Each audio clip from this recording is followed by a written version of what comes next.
Bangladesh cricket ইতিহাসে সবচেয়ে গতিময় bowler এখন তিনি।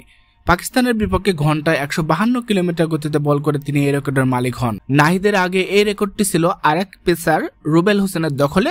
তিনি 149.5 কিলোমিটার গতিতে বল করে সেই রেকর্ড নিজের নামে করেছিলেন। তবে 150 কিলোমিটার মাইল ফলক পার করা প্রথম বাংলাদেশি পেসার নাহিদ রানাই। সোমবার 2 সেপ্টেম্বর রাওয়ালপিন্ডিতে দ্বিতীয় টেস্টের চতুর্থ দিনে এই রেকর্ড গড়েন তিনি।